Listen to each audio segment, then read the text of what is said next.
नमस्ते दोस्तों। आज की कहानी है कौशल। पंडित बलराम शास्त्री की धर्मपत्नी माया को बहुत दिनों से एक हार की लालसा थी। वह सैकड़ों ही बार पंडित जी के उसके लिए आग्रह कर चुकी थी, किंतु पंडित जी हील हवाला करते रहते थे। यह तो साफ साफ ना कहते थे कि मेरे पास रुपए नहीं हैं। इनसे उनके पराक्रम में बट्टा लगता था।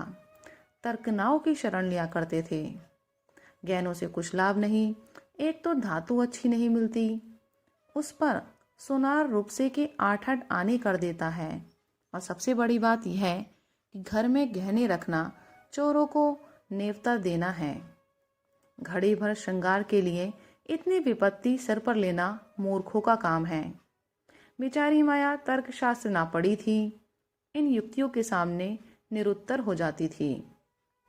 पड़ोसिनों को देख देख कर उसका जी ललचा करता था, परंतु दुख किससे कहे। यदि पंडित जी ज्यादा मेहनत करने के योग्य होते तो यह मुश्किल आसान हो जाती, पर वे आलसी जीव थे। अधिकांश समय भोजन और विश्राम में व्यतीत किया करते थे। पत्नी जी की कटुक्तियां सुननी मंजूर थी, लेकिन निंद्रा की मात्रा में कमी न कर सकते थे। एक दिन पंडित जी पाठशाला से आए तो देखा कि माया के गले में सोने का हार विराज रहा है।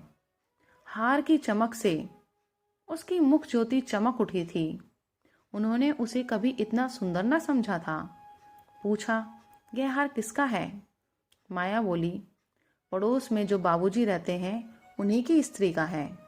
आज उनसे मिलने गई थी, यह हार देखा, बहुत पसंद आया, तुम्हें दिखाने के लिए पहनकर चली आई। बस ऐसा ही एक हार मुझे बनवा दो। पंडित, दूसरे की चीज नाहक मांग लाई, कहीं चोरी हो जाए तो हार तो बनवाना ही पड़े, ऊपर से बदनामी भी हो। माया, मैं तो ऐसा ही हार लूंगी, 20 तोले का है। पंडित, फिर वही जिद। माया, जब सभी पहनती हैं तो मैं ही क्यों ना पहनूं? पंडित, सब कुएं में गिर पड़े तो तुम भी कुएं में गिर पड़ोगी। सोचो तो, इस वक्त इस हार के बनवाने में 600 रुपये लगेंगे। अगर 1 रुपये प्रति सैकड़ा ब्याज रख लिया जाए तो वर्ष में 600 रुपये के लगभग 1000 रुपये हो जाएंगे। लेकिन 5 वर्ष में तुम्हारा हार मुश्किल से 300 रुपये का रह जाएगा। इतना बड़ा नुकसान उठाकर हार पहनने से क्या सुख? सहहार वापस कर दो, भोजन करो और आराम से पड़ी रहो। यह कहते हुए पंडित जी बाहर चले गए। रात को एकाएक माया ने शोर मचाकर कहा, चोर चोर, हाय घर में चोर, मुझे घसीटे लिए जाते हैं। पंडित जी हकबका कर उठे और बोले, कहाँ कहाँ, दौड़ो दौड़ो। माया, मेरी कोठरी में गया है, मैंने उसकी परछाई देखी। पंडित, लालटेन लाओ, जरा मेरी लकड़ी उठा लाना। माया, मुझसे तो डर के उठा ही नहीं जाता। कई आदमी बाहर से बोले, कहाँ है पंडित जी, कोई सेंध पड़ी है क्या? माया, नहीं नहीं, खपरेल पर से उतरे हैं। मेरी नींद खुली तो कोई मेरे ऊपर झुका हुआ था। हाय रे, यह तो हार ही ले गया। पहने पहने सो गई थी, मुए ने गले से निकाल लिया। हाय भगवान। पंडित, तुमने हार उतार क्यों न दिया था? माया, मैं क्या जानती थी कि आज ही ये मुसीबत सर पड़ने वाली है। हाय भगवान। पंडित, अब हाय हाय करने से क्या होगा, अपने कर्मों को रो। इसलिए कहा करता था कि सब घड़ी बराबर नहीं जाती, ना जाने कब क्या हो जाए। अब आई मेरी समझ में बात। देखो, और कुछ तो ना ले गया। पड़ोसी लालटेन लिए आ पहुंचे। घर में कोना कोना देखा, करियां देखी, छत पर चढ़कर देखा, अगवाड़े पिछवाड़े देखा, शौच गृह में झांका, कहीं चोर का पता न था। एक पड़ोसी, किसी जानकार आदमी का काम है। दूसरा पड़ोसी, बिना घर के भेदिए के कभी चोरी नहीं होती, और कुछ तो नहीं ले गया? माया, और तो कुछ नहीं गया, बर्तन सब पड़े हुए हैं, संदूक भी बंद पड़े हैं। निगोड़े को ले ही जाना था तो मेरी चीजें ले जाता, पराई चीज ठहरी। भगवान, उन्हें कौन मुंह दिखाऊंगी? पंडित, अब गहने का मजा मिल गया ना? माया, हाय भगवान, ये अबजस बदा था। पंडित, कितना समझा के हार गया, तुम ना मानी, ना मानी। बात की बात में 600 रुपये निकल गए। अब देखूं भगवान कैसे इलाज रखते हैं। माया, अब भागे, मेरे घर का एक एक तिनका चुन ले जाते तो मुझे इतना दुख ना होता। अभी बेचारी ने नया ही बनवाया था। पंडित, खूब मालूम है 20 तोले का था। माया, 20 ही तोले को तो कहती थी। पंडित, बधिया बैठ गई और क्या। माया, कह दूंगी घर में चोरी हो गई, क्या लेगी, अब उनके लिए कोई चोरी थोड़े ही करने जाएगा।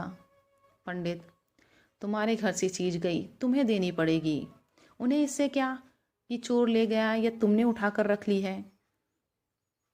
माया, तो इतने रुपए कहाँ से आएंगे। पंडित, कहीं ना कहीं से तो आएंगे ही, नहीं तो लाज कैसे रहेगी, मगर की तुमने बड़ी भूल। माया, भगवान से मंगनी की चीज भी ना देखी गई, मुझे काल ने घेरा था, नहीं तो इस घड़ी भर गले में डाल लेने से ऐसा कौन सा बड़ा सुख मिल गया। मैं हूं ही अभागनी। पंडित, अब पछताने और अपने को कोसने से क्या फायदा, चुप होके बैठो, पड़ोसन से कह देना घबराओ नहीं, तुम्हारी चीज जब तक लौटा ना देंगे तब तक हमें चैन ना आएगा। पंडित बालकराम को अब नित्य ही चिंता रहने लगी कि किसी तरह हार बने। यूं अगर टाट उलट देते तो कोई बात ना थी, पड़ोसन को संतोष ही करना पड़ता, ब्राह्मण से डांट कौन लेता। किंतु पंडित जी ब्राह्मणत्व के गौरव को इतने सस्ते दामों में ना बेचना चाहते थे। आलस्य छोड़कर धनोपार्जन में दत्त चित्त हो गए। 6 महीने तक उन्होंने दिन को दिन और रात को रात नहीं जाना। दोपहर को सोना छोड़ दिया, रात को भी बहुत देर तक जागते। पहले केवल एक पाठशाला में पढ़ाया करते थे, इसके सिवा वे ब्राह्मण के लिए खुले हुए 101 व्यवसायों में सभी को निंदनीय समझते थे। अब पाठशाला से आकर संध्या एक जगह भगवत की कथा कहने जाते, वहां से लौटकर 11-12 बजे रात तक जन्म कुंडलियाँ, वर्षफल आदि बनाया करते। प्रातःकाल मंदिर में दुर्गा जी का पाठ करते। माया पंडित जी का अध्यवसाय देखकर कभी कभी पछताती, कहाँ से मैंने ये विपत्ति सर पर ली, कहीं बीमार पड़ जाएं तो लेने के देने पड़े। उनका शरीर क्षीण होते देखकर उसे अब ये चिंता व्यथित करने लगी। यहाँ तक कि 5 महीने गुजर गए। एक दिन संध्या समय वे दिया बत्ती करने जा रही थी कि पंडित जी आए, जेब से पुड़िया निकालकर उसके सामने फेंक दी और बोले, लो आज तुम्हारे ऋण से मुक्त हो गया। माया ने पुड़िया खोली तो उसमें सोने का हार था। उसकी चमक दमक, उसकी सुंदर बनावट देखकर उसके अंतःस्थल में गुदगुदी सी होने लगी। मुख पर आनंद की आवा दौड़ गई। उसने कातर नेत्रों से देखकर पूछा, खुश होकर दे रहे हो या नाराज होकर। पंडित, इससे क्या मतलब, ऋण तो चुकाना ही पड़ेगा, चाहे खुशी हो या ना खुशी। माया, यह ऋण नहीं है। पंडित, और क्या है, बदला सही। माया, बदला भी नहीं है। पंडित, फिर क्या है। माया, तुम्हारी निशानी। पंडित, तो क्या ऋण के लिए कोई दूसरा हार बनवाना पड़ेगा। माया, नहीं नहीं, वह हार चोरी नहीं गया था, मैंने झूठ मूठ शोर मचाया था। पंडित, सच। माया, हाँ सच कहती हूँ। पंडित, मेरी कसम। माया, तुम्हारे चरण छूकर कहती हूँ। पंडित, तो तुमने मुझसे कौशल किया था। माया, हाँ। पंडित, तुम्हें मालूम है तुम्हारे कौशल का मुझे क्या मूल्य देना पड़ा। माया, क्या 600 रुपये से ऊपर। पंडित, बहुत ऊपर। इसके लिए मुझे अपने आत्म स्वतंत्रता को बलिदान करना पड़ा। धन्यवाद मित्रों। अगर आपको ये कहानी अच्छी लगी तो कमेंट बॉक्स में कमेंट करें